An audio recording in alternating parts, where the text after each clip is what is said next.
Hello friends, very very good evening. जैसे कि आप सभी को पता है, स्मार्ट शास्त्र से संबंधित क्लास है और इससे संबंधित कोई भी एग्जाम हो, किसी भी एग्जाम की तैयारी करें, सभी के लिए महत्वपूर्ण है।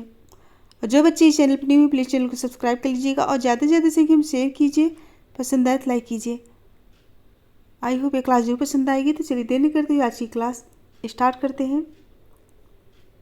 सो आज का पहला क्वेश्चन है, निम्नलिखित में कौन सा समुदाय का उदाहरण नहीं है? कौन सा समुदाय का उदाहरण नहीं है? ऑप्शन है, एक किबुत्ज, एक प्रतिवेश, एक संप्रदाय, एक ग्राम। ऑप्शन को अच्छे से पढ़िए, फिर आंसर दीजिए। राइट होगा ऑप्शन सी, एक संप्रदाय। चूंकि एक संप्रदाय में समुदाय की आवश्यक आधारों जैसे निश्चित भौगोलिक क्षेत्र का अभाव पाया जाता है, यही कारण है कि सांप्रदायिक समुदाय का उदाहरण नहीं है। सी राइट होगा। नेक्स्ट में वस्तुनिष्ठ बनाए रखने के लिए समाजशास्त्रियों के लिए दुर्खीम निम्नलिखित में से कौन सा एक सुझाव दिए हैं? ऑप्शन है, मूल्यों के अध्ययन से बचना, परिमाणात्मक आंकड़ों का प्रयोग, परिशुद्ध मापन का प्रयोग, सामाजिक तथ्यों को वस्तुओं के रूप में समझना। सही आंसर बताइए। इसमें राइट आंसर क्या होगा?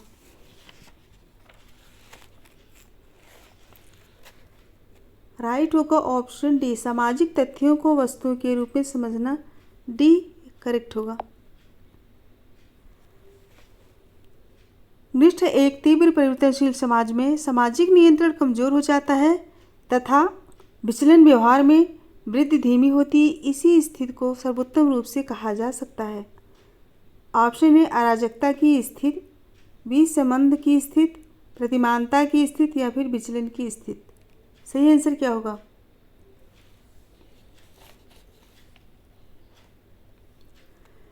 सही होगा ऑप्शन सी। तीव्र परिवर्तनशील समाज में सामाजिक प्रतिमान अत्यंत क्षीण प्रकृति के होते हैं, जो कि नियंत्रण बनाए रखने में अक्षम सिद्ध होते हैं और इसके बाद विचलन में अभिवृद्धि होने लगती है। सी राइट होगा।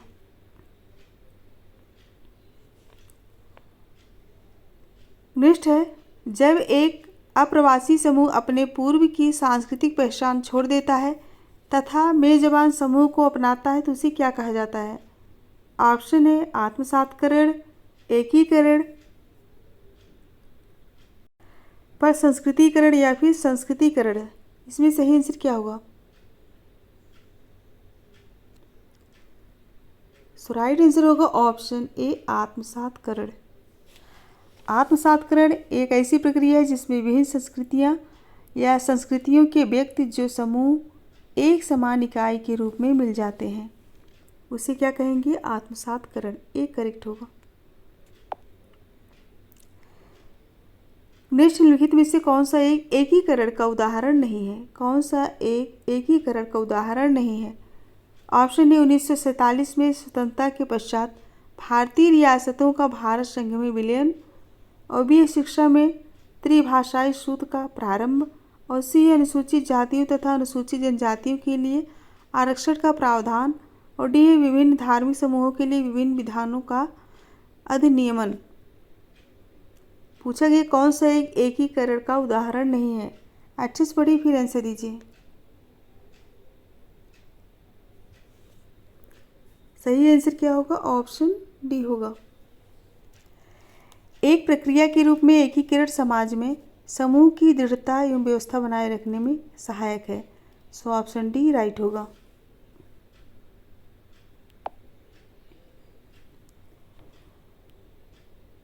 नेक्स्ट है, टालकट पार्सन्स के अनुसार जहां प्रत्याशियों को समझा नहीं जाता और जहां समझ लिए जाने पर पूरा नहीं किया जाता, वहां परिणाम होता है। ऑप्शन है, अप्रतिमानता, संघर्ष, विचलन, अराजकता। इसमें सही आंसर क्या होगा? सही होगा ऑप्शन ए, अप्रतिमानता का परिणाम होता है। ए राइट होगा।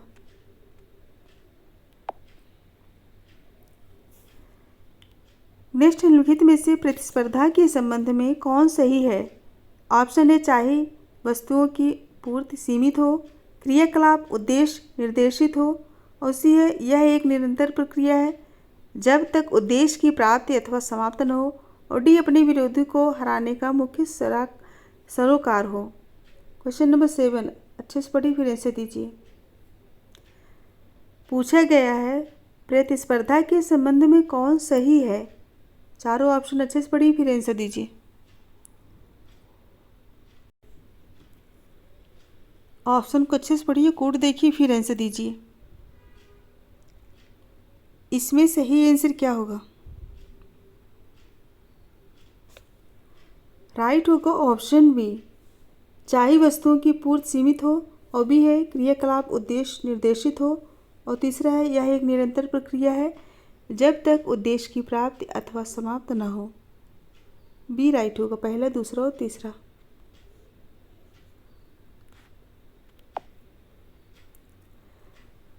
नेक्स्ट है जनसांख्यिकी संक्रमण शब्दों की रचना किसने की है? ऑप्शन है टिमाल्थस, वारेन एस थॉमसन, डी हॉवमैन या फिर मार्गन। सही आंसर क्या होगा? जनसांख्यिकी संक्रमण शब्दों की रचना किसके द्वारा की गई? राइट होगा option B, Warren S Thomson. Option B correct होगा और महत्वपूर्ण भी क्वेश्चन है। नेक्स्ट सामान्यतः विकासशील देशों में निम्नलिखित लक्षण पाया जाता है। ऑप्शन है निम्न जन्म दर तथा निम्न मृत्यु दर, और बी है उच्च जन्म दर तथा निम्न मृत्यु दर, और सी है उच्च जन्म दर तथा उच्च मृत्यु दर, और डी है निम्न मृत्यु दर तथा उच्च मृत्यु दर। पूछा गया है विकासशील देशों में निम्नलिखित लक्षण पाया जाता है। ऑप्शन देख के आंसर बताइए। राइट होगा ऑप्शन बी, उच्च जन्म दर तथा निम्न मृत्यु दर भी करेक्ट होगा। सामान्यतः विकासशील देशों में उच्च जन्म दर तथा निम्न मृत्यु दर लक्षण पाया जाता है। नेक्स्ट निम्नलिखित में से कौन सी विशेषता संस्था शब्द को सही रूप से स्पष्ट करती है?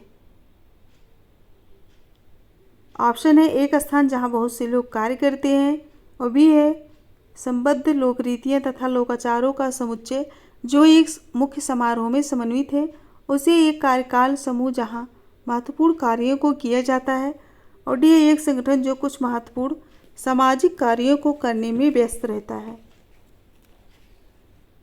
ऑप्शन को अच्छे से पढ़िए फिर आंसर दीजिए। पूछा गया है कौन सी विशेषता संस्था शब्द को सही रूप से स्पष्ट करती है?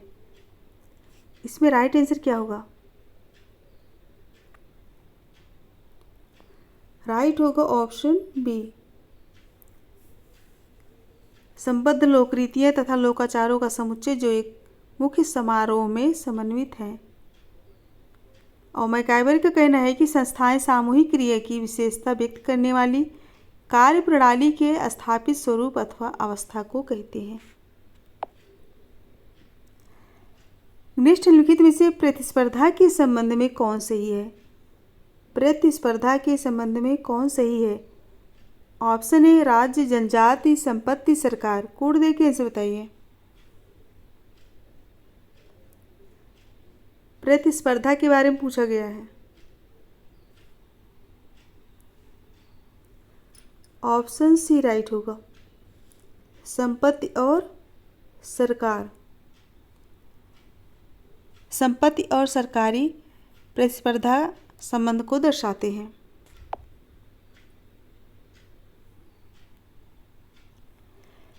नेक्स्ट निम्नलिखित संगठनों में से कौन सी पूर्ण संस्थाएं कही जा सकती है? कौन सी पूर्ण संस्थाएं कही जा सकती है? ऑप्शन है अनाथालय तथा वृद्ध लोगों के लिए घर, और बी है मानसिक चिकित्सालय तथा कारावास, और सी है आवासीय विद्यालय तथा विहार। कोड दे के आंसर बताइए। निम्नलिखित संगठनों में से कौन सी पूर्ण संस्थाएं कही जा सकती है?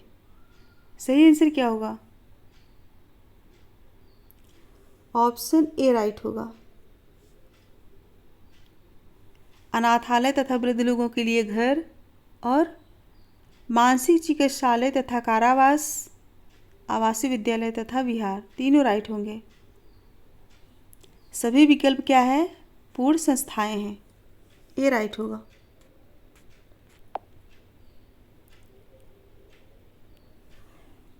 नेक्स्ट है 3 महत्वपूर्ण पुस्तकों के नाम निम्नलिखित हैं। 3 महत्वपूर्ण पुस्तकों के नाम निम्नलिखित हैं। पहला है system of consanguinity and affinity of the human family, और दूसरा है African systems of kinship and marriage, और तीसरा है किनशिप ऑर्गेनाइजेशन इन इंडिया। उपरोक्त लेखकों के क्रमानुसार लेखक का नाम बताइए। ऑप्शन में सभी लेखक हैं, उनमें से एक कौन सा सही है? अच्छे से पढ़िए फिर आंसर दीजिए। राइट होगा option C, Morgan, Radcliffe Brown और कर्वे। सी करेक्ट होगा। System of consanguinity and affinity of the human family किसकी है? मॉर्गन की है। और African system of kinship and marriage Radcliffe Brown की है। और किनशिप ऑर्गेनाइजेशन इन इंडिया किसकी है? कर्वे की है। नेक्स्ट है पितृवंशी समाज में वह नियम जो माँ के भाई की महत्वपूर्ण अनुष्ठानिक तथा सामाजिक भूमिकाओं को स्पष्ट करता है उसे जाना जाता है। ऑप्शन ए संपृक्तता, विवाह संबंध, पूर्ण वंशानुक्रमण, परिहार संबंध। सही आंसर क्या होगा? क्वेश्चन नंबर 14 सही आंसर क्या होगा? सो राइट होगा ऑप्शन बी, विवाह संबंध। बी करेक्ट होगा। नेक्स्ट है संबंधियों का वह समूह जिसमें एक व्यक्ति सभी समरक संबंधियों के प्रति दायित्व की भावना रखता है उसे जाना जाता है। ऑप्शन है संबंधी, सजात, पितृ संबंधी, मातृ संबंधी। सही आंसर क्या होगा? राइट होगा ऑप्शन ए संबंधी। मजूमदार के अनुसार सगोत्र यानी संबंधी शब्द ऐसी संज्ञाएं होती है जिनका प्रयोग विभिन्न प्रकार के संबंधों के उल्लेख के लिए किया जाता है। ए राइट होगा। निम्नलिखित में से कौन सी जनजाति मातृवंशी है? कौन सी जनजाति मातृवंशी है? चैक्सेंग, जयंतिया, मीजो, कुकी। सही आंसर बताइए। राइट होगा ऑप्शन बी, जयंतिया। मेघालय की खासी, गारो, जयंतिया ये तीनों जनजाति जो है मातृवंशी है। खासी, गारो और जयंतिया मातृवंशी है। नेक्स्ट भारत में अंतर्जातीय विवाह के विधायी प्रावधान प्रथम किसमें किए गए हैं? क्वेश्चन क्या है? भारत में अंतर्जातीय विवाह के विधायी प्रावधान किसमें किए गए हैं? ऑप्शन है हिंदू विवाह अधिनियम 1955, और बी है विशेष विवाह अधिनियम 1872, और सी हिंदू कोड बिल 1956, और डी है गेम्स ऑफ लर्निंग एक्ट 1930। सही आंसर बताइए।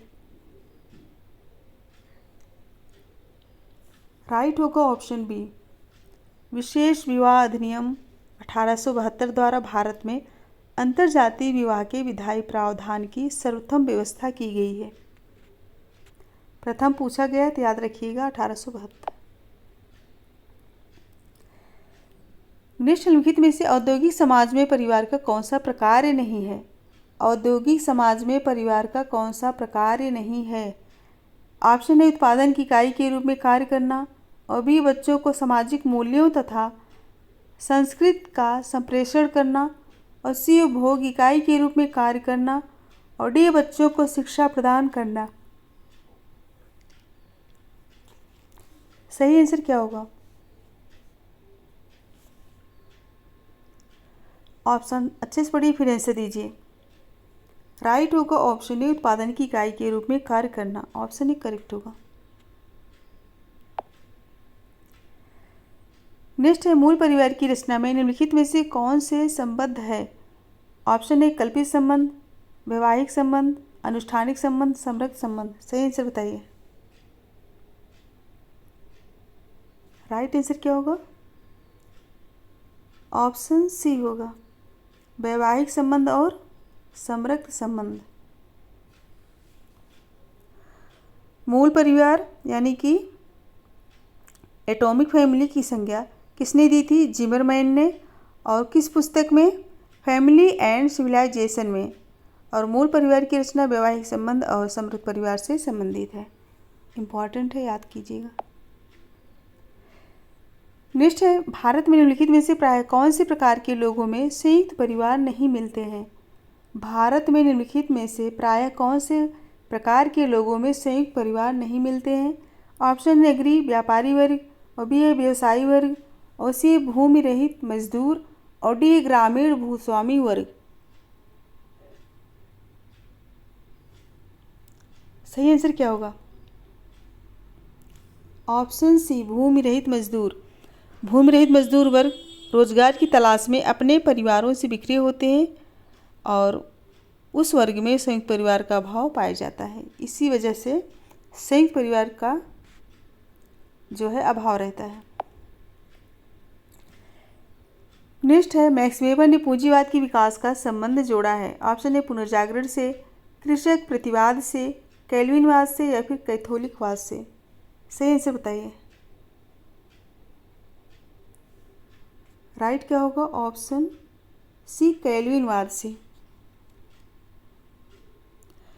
वेबर की मान्यता है कि प्रोटेस्टेंट धर्म कैल्विनवादी की आचार संहिता कुछ इस प्रकार की है, उसके अनुसार आचरण करने पर पूंजीवाद का विकास स्वाभाविक होता है। नेक्स्ट है, कार्ल मार्क्स के अनुसार सामुदायिक भूमि स्वामित्व पाया जाता है। ऑप्शन है एशियाई उत्पादन रीत से, प्राचीन उत्पादन रीत से, सामंती उत्पादन रीत से, या फिर पूंजीवादी उत्पादन रीत से। इसमें सही से बताइए। कार्ल मार्क्स के अनुसार सामुदायिक भूमि स्वामित्व पाया जाता है। राइट होगा ऑप्शन ए, एशियाई उत्पादन रीत से। ए राइट होगा।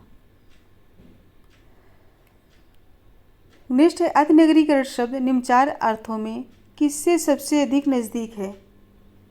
अति नगरीकरण शब्द निम्न चार अर्थों में किसके सबसे अधिक नज़दीक है? ऑप्शन है तीव्र नगरीकरण, नगरीकरण ग्रामीण विकास की लागत पर, और सी आवश्यक आधारित संरचना के बिना नगरीकरण, और डी महानगर का उद्भव। सही आंसर बताइए। राइट होगा ऑप्शन सी, आवश्यक आधारित संरचना के बिना नगरीकरण। अति नगरीकरण की प्रक्रिया में सुनियोजित योजना का अभाव होता है तथा बेहतरीन ढंग से बसा होता है। निम्नलिखित में से धार्मिक संस्थाओं का कौन सा अव्यक्त प्रकार नहीं है? ऑप्शन ए समूह एकता को दृढ़ बनाना, अनुष्ठानों और सिद्धांतों को विकसित करना, और सी नैतिक मूल्यों को प्रोत्साहित करना, और डी सामाजिक नियंत्रण को निष्पादित करना। सही आंसर बताइए। अव्यक्त प्रकार नहीं है। राइट होगा ऑप्शन बी, अनुष्ठानों और सिद्धांतों को विकसित करना। ये जो है अव्यक्त प्रकार नहीं है। नेक्स्ट टोटमवाद विश्वास करता है। ऑप्शन ए प्रयोजन में जिससे चित्त तथा मन निहित है, और बी देवता में जिसमें शक्ति तथा चित्त निहित है। सी है चित्त में शक्ति तथा धार्मिकता निहित है, और डी प्रयोजन में जिसमें चित्त तथा शक्ति निहित है। सही आंसर क्या होगा? राइट होगा ऑप्शन डी, प्रयोजन में जिसमें चित्त तथा शक्ति निहित है।